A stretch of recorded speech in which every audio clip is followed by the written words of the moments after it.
Hey guys! So today you and I are going to talk about magic. So let's get into it. So the question in question was, hi Frederick, what do you think about magic in frameworks? Magic meaning abstraction that hide away how certain core functionality in a framework works, thus making it simpler to use and avoiding some boilerplate code. But due to magic, it becomes difficult to debug the code. A lot of senior developers, such as Armin Ronasher, the creator of Flask, hate the use of magic. What is your opinion on this? Well, I would say that the heart of the problem is the heart. I would say that if you can solve this one, you will have solved the fundamental problem of the, I would say practically the root problem of different levels of intelligence, different level of people in schools and in practically anything, and that is, what is the right abstraction level? The right amount of abstraction. When is something just perfectly balanced in terms of how much it takes away from you, so that you don't have to think about it, and gives you just enough control so that you can achieve the goals that you want. To make an example, a lot of interesting studies have been written on the whole creativity thing. So things such as, the toys like Legos or The Sims, or these sorts of sandbox types of games or so forth. They're usually very popular because a lot of people find it much easier to be creative and express themselves if they get a set of building blocks or something to play around with. Whereas if you look at how many artists you have, you'll see that the ratio is the difference in ratio is fairly substantial, because a lot of people find it easier to be creative and have creative thought if they get a starting point than if you just give them a blank piece of paper and then they're going to draw something, or some clay and they're going to put something together. It's too abstract for them. It's where the abstraction level isn't good enough. So if you have something like Legos, or like a game with a bunch of models, then where you can like make your own houses or furniture or stuff like that, usually people find that more approachable. And in software we're no different. So an example would be, if you look at how many people feel comfortable with lower level, like C++ or C types of languages, versus, say, if you were to give them something like Ruby or JavaScript or things like that, you might see that there's a bit of a difference in how approachable the whole thing feels. It's one of those things that I like to say, that frontend has the same sort of deal, where a lot of people go into frontend because it feels more approachable than if you were to go like Die Hard backend or something like that. That's not, of course, always true. This is a gross generalization of people. I hope you understand that. But I think that there is a grain of truth to this idea. And so what I'm saying is that if you take 3 or 4 different senior level software developers and you ask them what is the right level of abstraction, they will give you different answers, all of them. What is just the right amount?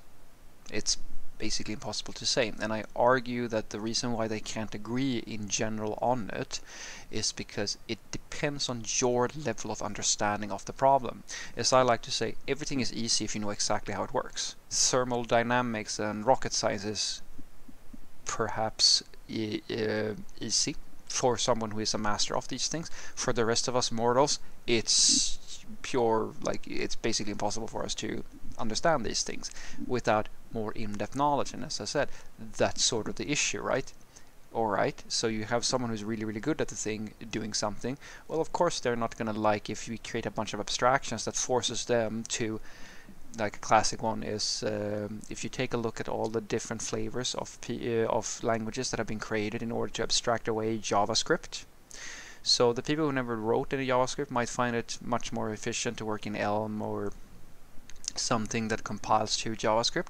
But for the people who really, really know JavaScript, they're most likely going to be really annoyed, because now they have to learn this other language to code in the language that they already know. And that is a very tricky thing, because basically one group doesn't know that like they don't really know the underlying mechanics of the thing. So for them, they just learn this new language or this new thing, and then the output is the thing that they want. But for the people who already know, it's sort of like it's more work, because it would be faster or more efficient for them to just use language directly.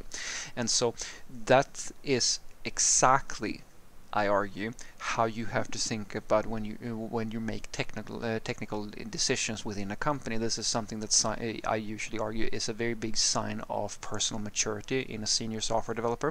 So an example, just to give you a concrete example of this in practice. So when I work with, in this case, it's been front-end developers.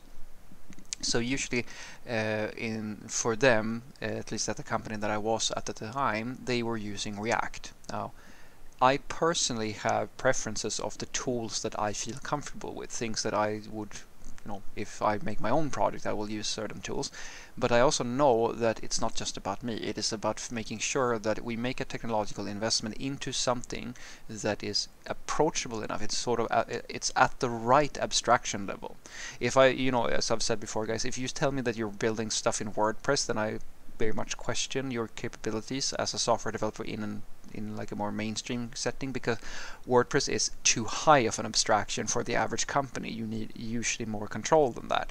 But on the other hand, if you're telling me that, yeah, I'm writing all my web service in C, then you're probably too low in the abstraction level, because if we're going to have a bunch of juniors who join your project and none of them has ever worked in C or something like that, yeah, it's sort of weird to force them to learn C just so that they can work on a web server where maybe if they're front-end or something like that, they're going to do CSS and HTML and so forth, right? And so what I usually say is that, well, in this scenario, I tell them use Next.js.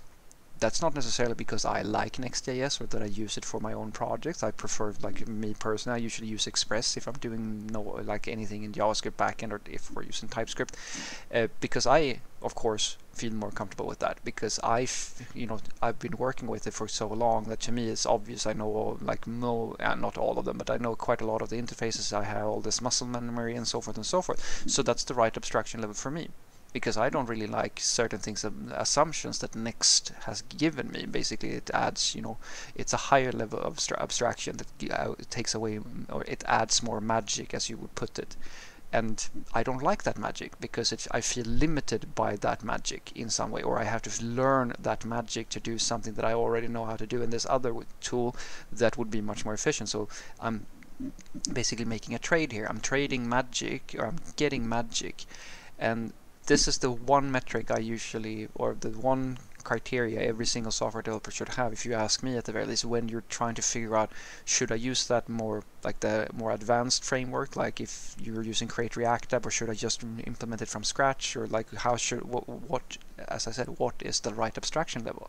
One part is, how easy would it be for the other software developers in your team to adopt it? Because as I said, if I build things that just I really like working with, I might actually create a really big problem, because you're basically making it harder for all the other developers to take part in the development process, and that's not good. But on the other hand, if you go too high and you have really, really high levels of abstraction and a lot of magic, you might be limited. And that's the thing that I think that you should think most about. It's a good mental strategy to think about. If you increase the magic, you should in return get simplicity and faster delivery speed.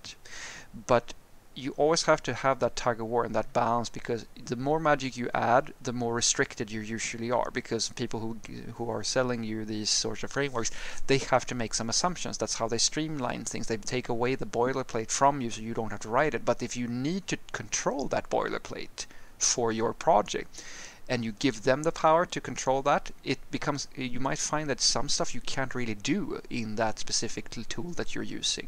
And so now you have too much abstraction. So now you have to go back again, and that's the thing. It's the balancing act. Where do you put yourself so that you have just enough control, and without having to spend a lot of time building things over and over again, or like reinventing the wheel? So what I want you to take away from this is that the way that I usually think about magic is that it's subjective. It basically comes down to that, as I said, like different people are at different levels. Some people know everything about a topic, and then they can practically be as productive as anybody could with like a higher form of higher levels of magic, let's call it that, or higher abstractions, because they're so in tune with the task at hand that they can just make it themselves. It's super easy for them. But then on the other hand, they might be wasting a lot of time on that, so you might want to raise the abstraction level so that you can get away from having to do these things that have been standardized since a long time before, and they're never really going to be changed by you. You don't really need to control them. So as I said, that's the way that I think about it. I try to put the abstraction, like the abstractions, at the perfect level so that the stuff that I don't need to care about is already taken care of. But the stuff that I need to care about, the stuff that I need to customize or control and so forth, I need to be able to do that. And that is very tricky in many cases. So for me personally, I might have a lower level of abstraction because I need to control a lot of the details about a web server or whatever I'm doing, right? But if I'm helping a front-end team in this scenario with setting up their little React application, and all it's going to do is like connect to a backend API somewhere, then Next.js, for example, would be a really simple choice, because I know that there's ample documentation, it's a stable tool, it takes away a lot of things that they don't really need to care about, and it's simple enough that they will be able to adopt it more quickly and be more productive. So the answer to the question, should you use magic, should you just use magic, it very much depends on what do you have to care about, what do you need to customize, and what can you offload to someone like who has already written a library or something like that. Have a great day.